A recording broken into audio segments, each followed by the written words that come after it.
Welcome to the Tech Meme Ride Home for Monday, March 10th, 2025. I'm Brian McCullough. Today, do we have another DeepSeek moment on our hands? I tell you about Manus, which had some people losing their minds over the weekend. Now, do we have the first signs of the AI M&A I've been looking for? Absolutely everybody wants to get in on the stablecoin business, and the AI crisis at Apple delayed a product we might have seen this month. Here's what you missed today in the world of tech.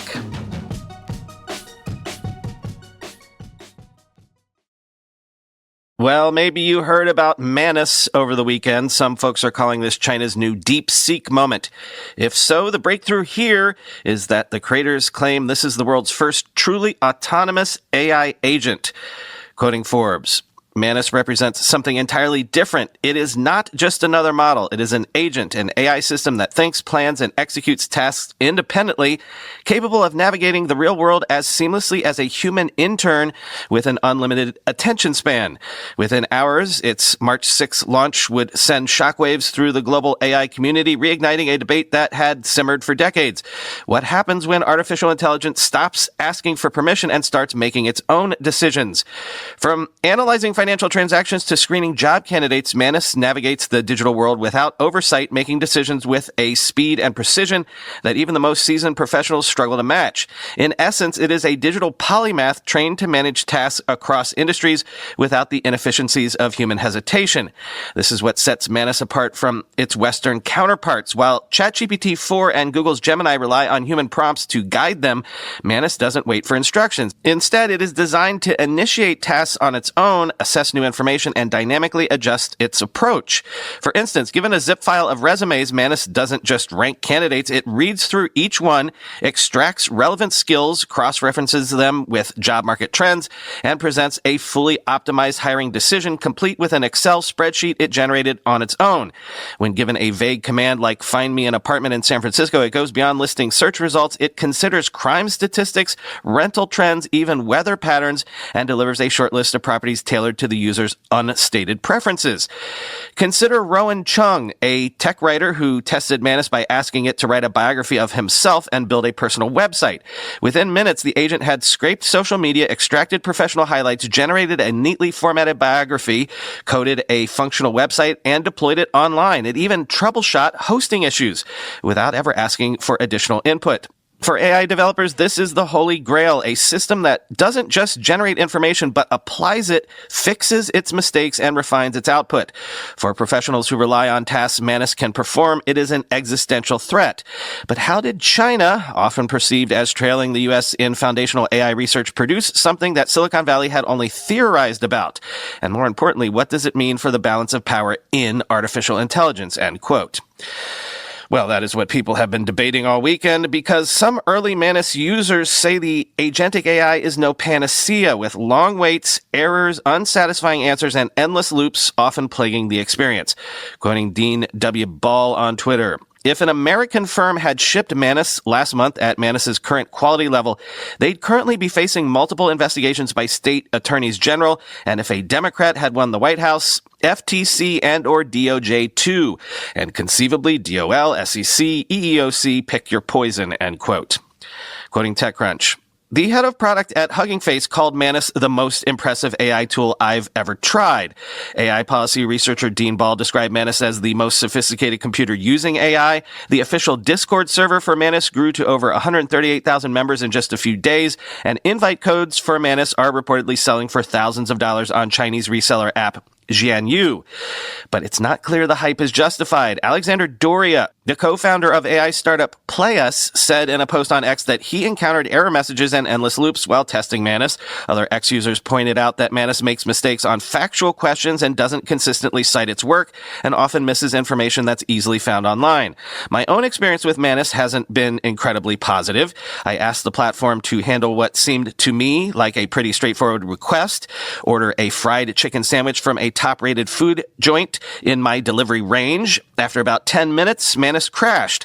On the second attempt, it found a menu item that met my criteria, but Manus couldn't complete the order process or provide a checkout link. even.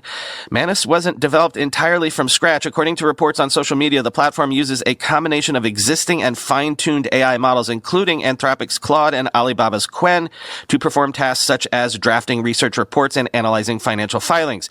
A spokesperson for Manus sent TechCrunch the following statement via DM. As a small team, our focus is to keep improving Manus and make AI agents that actually help users solve problems. The primary goal of the current closed beta is to stress test various parts of the system and identify issues. We deeply appreciate the valuable insights shared by everyone, end quote. So if Manus is falling short of its technical promises, why did it blow up? A few factors contributed, such as the exclusivity created by a scarcity of invites. Chinese media was quick to tout Manus as an AI breakthrough. Publication QQ News called it the pride of domestic products. Meanwhile, AI influencers on social media spread misinformation about Manus's capabilities. A widely shared video showed a desktop program, ostensibly Manus, taking action across multiple smartphone apps. G confirmed that the video wasn't, in fact, a demo of Manus. Other influential AI accounts on X sought to draw comparisons between Manus and Chinese AI company DeepSeek, comparisons not necessarily rooted in fact. The company behind Manus, the Butterfly Effect, didn't develop any in-house models, unlike DeepSeek.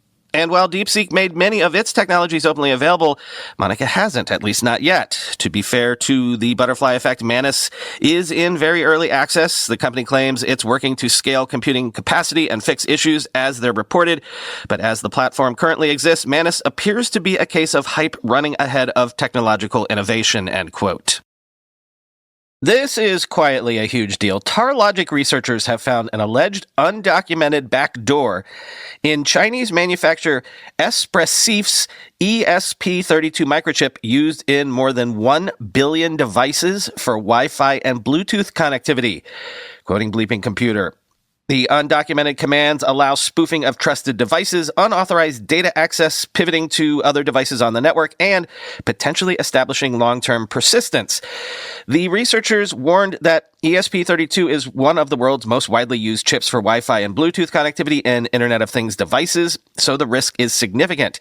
In total, they found 29 undocumented commands collectively characterized as backdoors that could be used for memory manipulation, read, write, RAM, and flash, MAC address spoofing, device impersonation, and LMP LLCP packet injection. Espressif has not publicly documented these commands, so either they weren't meant to be accessible or they were left in by mistake. The issue is now tracked under CVE 2025-27840, end quote. Now, the problem here is that the vulnerability isn't just in standard exploitation paths. It exposes systemic weaknesses at the OEM and supply chain level where trusted relationships could be weaponized. While remote exploitation via Bluetooth HCI commands theoretically exist, the real industry concern is how inconsistently Bluetooth stacks handle these commands across the ecosystem. This creates an asymmetric risk profile across products using similar components. The mention of post-compromised escalation suggests a new attack vector where initial access can be leveraged into persistent hardware-level control, potentially bypassing security updates. The final point subtly acknowledges that for targeted attacks against high-value tech executives or workers, physical access vectors remain more reliable than remote exploits.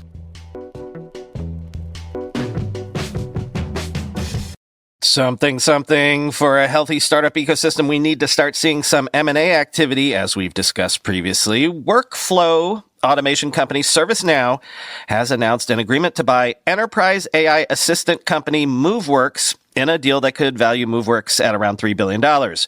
Quoting Bloomberg. The acquisition, ServiceNow's largest yet, is expected to close in the second half of 2025, ServiceNow said in a statement. Created in 2016, Moveworks provides companies with AI assistants to deal with employee requests. Its technology is used by companies including Unilever, GitHub, and Broadcom, according to its website. Moveworks has received backing from investors including Kleiner Perkins, Lightspeed Venture Partners, and Bain Capital Ventures. The company was valued at $2.1 billion in a 2021 funding round. The majority of Moveworks customer deployments already use ServiceNow, the company said. Initial integration between the companies will focus on offering an AI-powered self-service tool for customers. led by Chief Executive Officer Bill McDermott. ServiceNow makes applications that help firms organize and automate their personnel and information technology operations. Like many of its peers, the Santa Clara, California-based company has been baking generative AI features into its products. The acquisition is a sign of ServiceNow's potential deal-making ambitions under McDermott. Prior to joining the company, he was CEO of software giant SAP, where he oversaw a number of high-profile deals. These included the multi-billion-dollar purchases of Qualtrics International and Concord Technologies. McDermott previously signaled he'd focus on organic growth at ServiceNow. ServiceNow said in a statement that as of the end of 2024, it passed $200 million in annual contract value for its higher-priced product tier that includes AI features. It has nearly 1,000 AI customers, it said, end quote.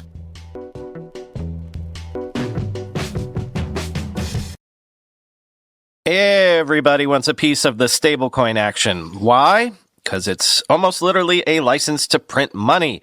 According to the FT, Stripe, Revolut, and other banks and fintechs are all rushing to launch stablecoins. There are around $210 billion in stablecoins issued globally now, including Tether at $142 billion.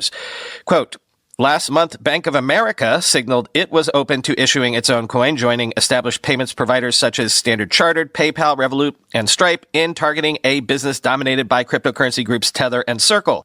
Their enthusiasm has been fueled by a growing acceptance among regulators around the world that stablecoins, designed to hold a constant value of $1 per coin, could become a more accepted part of the financial system.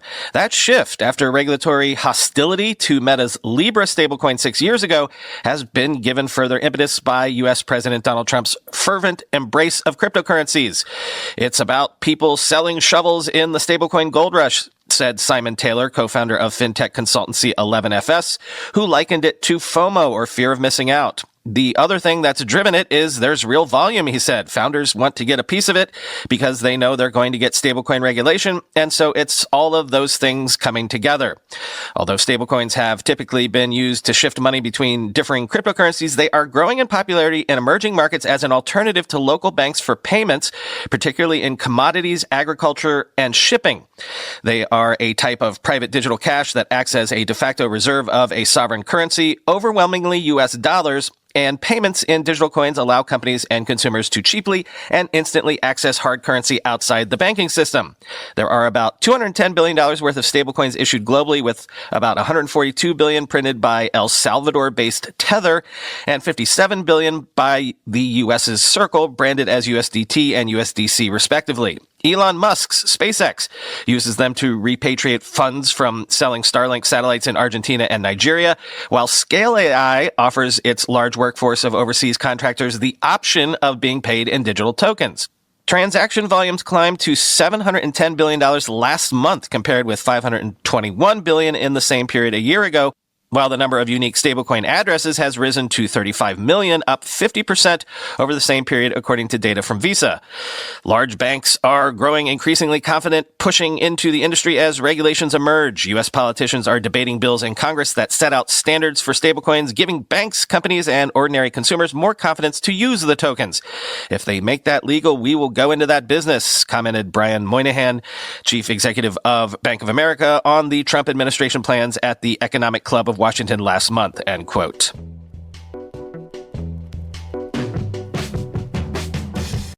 Saved Mark Gurman Apple Scoop Monday for last again today. His sources say Apple planned to announce a smart home hub this month, but postponed the launch since the device relies on the delayed Siri capabilities. So the AI crisis continues.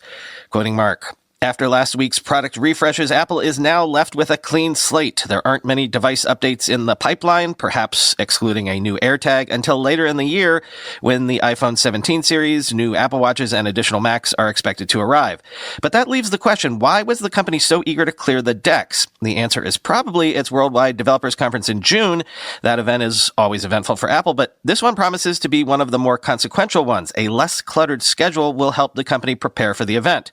Apple is at a crossroads right now, and WWDC is a chance to convince developers, fans, and investors that the company is heading in the right direction, especially when it comes to AI.